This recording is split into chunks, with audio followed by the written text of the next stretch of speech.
Do you want to be happier? How about 10% happier? And do you think to get that happiness upgrade, meditation would be that way? Well, on this episode, we're going to review 10% Happier by Dan Harris, and we're going to find all of that out. Christopher Dedeyan here. So I am so excited to jump into this book review with you guys on the 10% Happier by Dan Harris. So the reason why I picked up this book, in fact, it was my aunt that texted me a picture that she's actually reading this book, and I'm gonna go see her in a couple of weeks in New York, so I decided to pick it up, read it as well, so then we could sit down and brainstorm and kind of talk about it, just because I'm a geek about that and I thoroughly enjoy it. Now, the reason why this book has been on my list for a little while now is because Dan Harris talks about meditating in a different light, in a different way. He is obviously a very successful businessman and a anchor on TV for ABC News, and the way that he projects it and the way that he explains it, he kind of shows that it's accessible to everybody. You don't necessarily have to be a guru to meditate. So let's just jump into the 5 best ideas that I got out of this book. The first best idea of the book is Dan Harris's story. So we definitely have to frame the subject matter over here and talk about Dan Harris's story. Like, the reason why he wrote this book is for a very specific thing that happened in his career. And the thing that happened was, one day he was on air and he had essentially a nervous breakdown when he was on air. He had an anxiety attack. And when that happened, he was explaining in the book, and he's explaining in interviews as well, that he had a hard time talking, he had a hard time breathing, his heart rate was going super high. And this was something that he was doing every single day, like being on news. He was an anchor for ABC News, and it wasn't something out of the norm for him. From ABC News, this is Good Morning America. Welcome to the most embarrassing day of my life. We're going to go now to Dan Harris, who's at the news desk. Dan. Good morning, Charlie and Diane. Thank you. This is me 10 years ago. And the reason this is the most embarrassing day of my life is not that it looks like I've been attacked by a blow dryer and a can of hairspray. No, it's that I am about to freak out on national television. Health news now. One of the world's most commonly prescribed medications may be providing a big bonus. Researchers report people who take cholesterol-lowering drugs called statins for at least 5 years may also lower their risk for cancer. But it's too early to prescribe statins slowly for cancer production. At this point, I realize I'm helpless, so I bail right in the middle. That does it for news. We're going to go back now to Robin and Charlie. All right, thanks very much, Dan Harris at the news desk with some of the headlines of the morning. Want to go to Tony Perkins now. Once the fear subsided, humiliation rushed in. I knew with rock-solid certainty that I had just had a panic attack on national television. So once that happened, that was the trigger that really brought him to go towards this spiritual journey that he went to, and really finding that meditation is probably one of the best ways for him to structure that and to control his nervousness.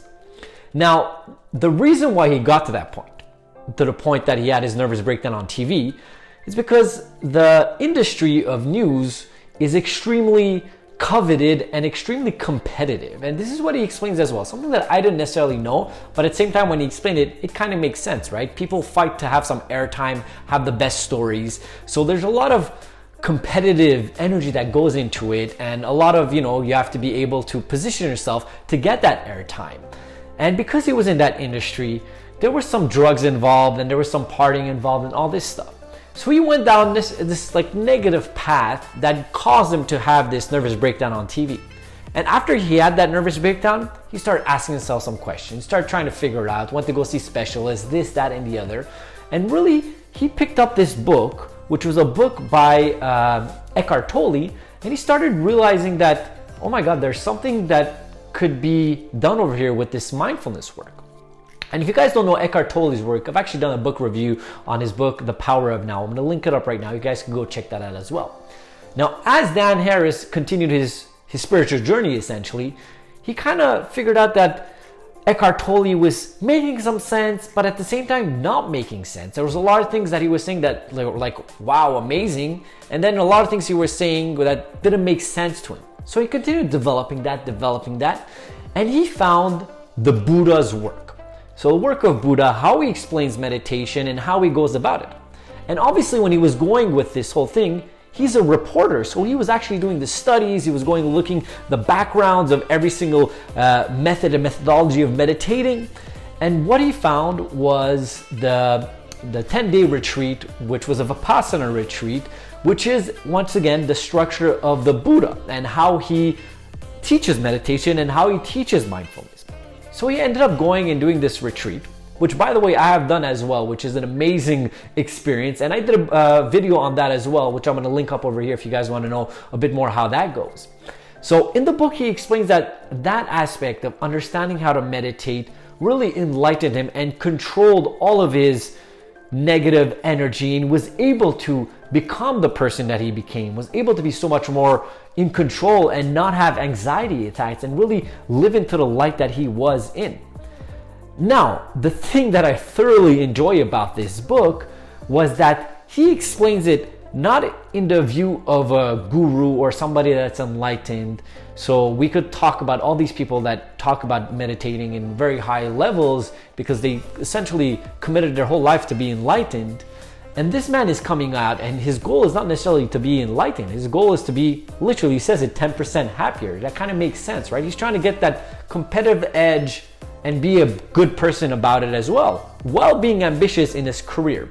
So this is what I liked, the way that he presented it. The second best idea of the book is mindfulness.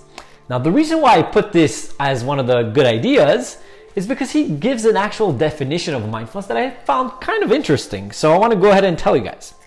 So mindfulness is the ability to recognize what is happening in your mind right now. Anger, jealousy, sadness, the pain of a stubbed toe, whatever, without getting carried away by it.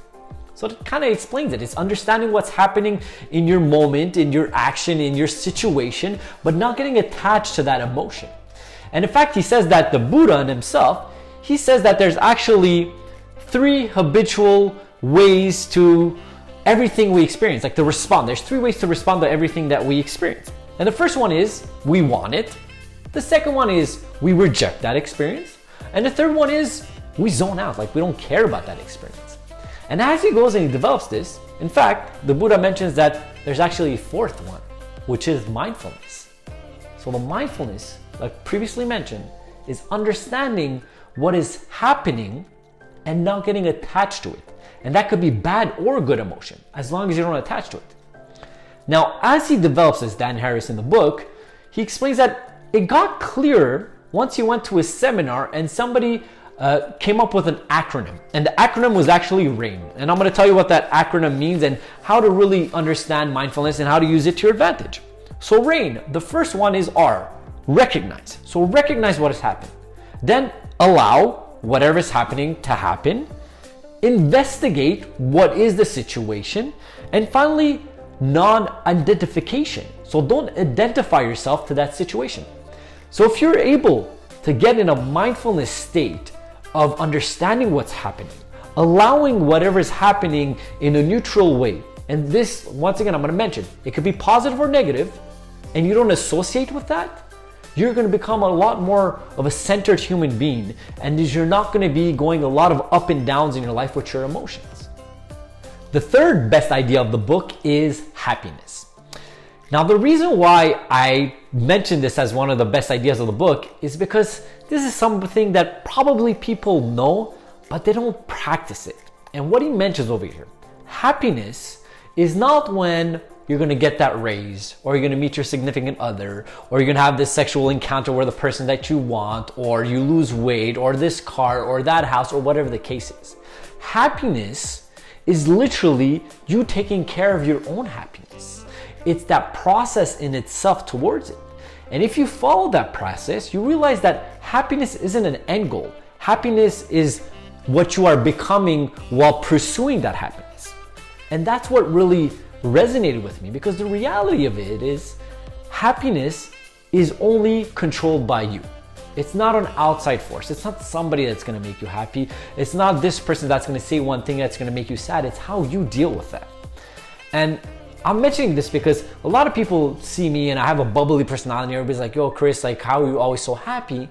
And the reality of the matter is because years ago I decided that I was going to be happy today. And I put the systems and the rituals in place to get that. And this is what he's talking about over here. When you're talking about meditating and mindfulness, it's you're centering yourself to be happy.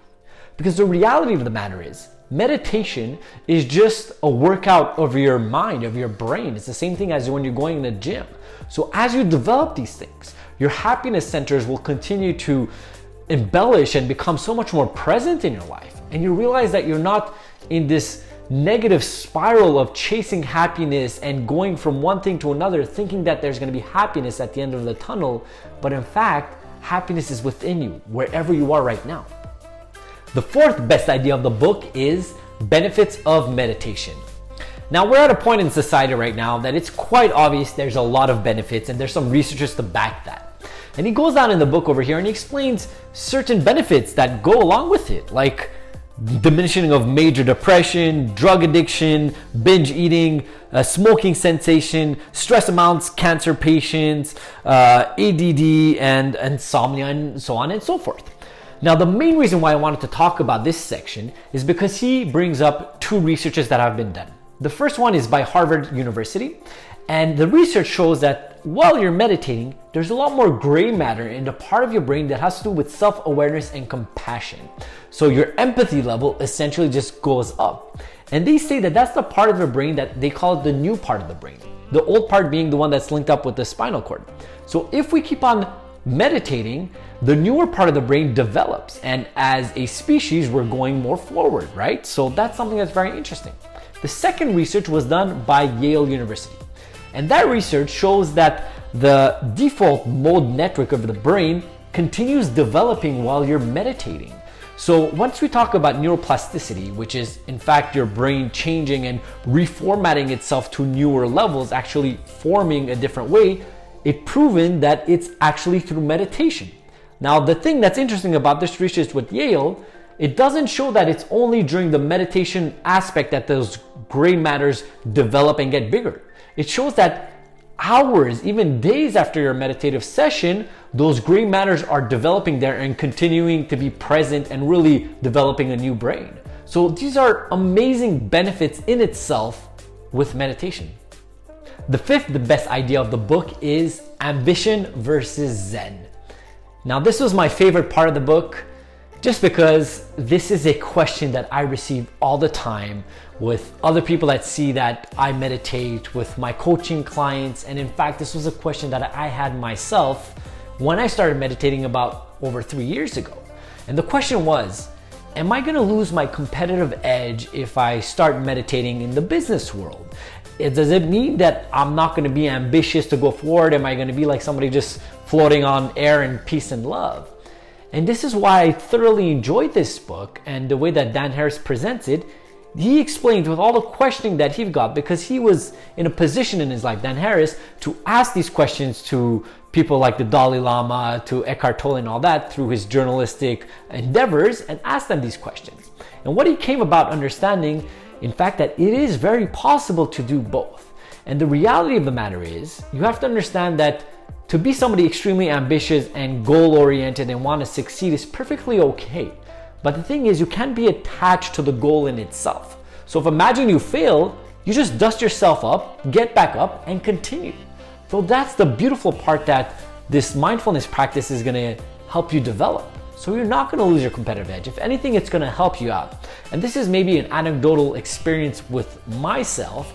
That's exactly what I saw in itself. As I was developing my spiritual journey and my meditation, I wasn't reacting to situations, I was responding to it. That being said, I didn't lose my edge of, I didn't let anybody walk on my feet if there was a situation. I stood up and I said what I had to say, but it wasn't like before, which I used to scream about every single situation or whatever the case is. I was so much more reactive than responsive. That's the best way I could go about in explaining that. And in fact, in this section, the last part of the book, Dan Harris gives a list of 10 things you should essentially do or look at to really balance that ambition and Zen. Because the people that we idolize in this meditative area are people that have devoted their whole life to a spiritual journey. Like we said, the Buddha, like we said, Dalai Lama and all that stuff. Towards us, or anybody that's doing it that has a job, that has a career, that is a parent, that is this, is that, who wants to really just get that little 10% more, and which is why he called this book 10% Happier. It's really that balance, and it is possible. The word of the book. Now, Dan Harris did not disappoint by him being a journalist. He put a lot of rich words and interesting words in the book that I did not know and I had the chance to learn. Now, the one that I picked was unflappable, marked by assurance and self-control. So once again, unflappable, marked by assurance and self-control. So I think it was quite obvious that I thoroughly enjoyed this book. I actually had a hard time hiding it during the whole time that I was doing this book review. And in fact, the reason why I thoroughly enjoyed it is because, like mentioned, Dan Harris shows a different light, a different understanding of meditation. This is not somebody that, like we said, is a guru, that he's committed his whole life to spiritual enlightenment. This is somebody that is a highly achieving individual and is using meditation to have this competitive edge and to be a better human being, which I think everybody could resonate with. So that being said, I definitely suggest you guys to go pick it up. The Amazon link will be in the description below. Now, the reason why I'm telling you to go pick it up as well is because I don't think I made it justice by the review over here. There's so much more detail to go and get and to acquire through this book. So if you guys enjoy this, do not hesitate to like and subscribe, and I will see you in the next video. So I'm going to leave you off with this. Leaders are readers.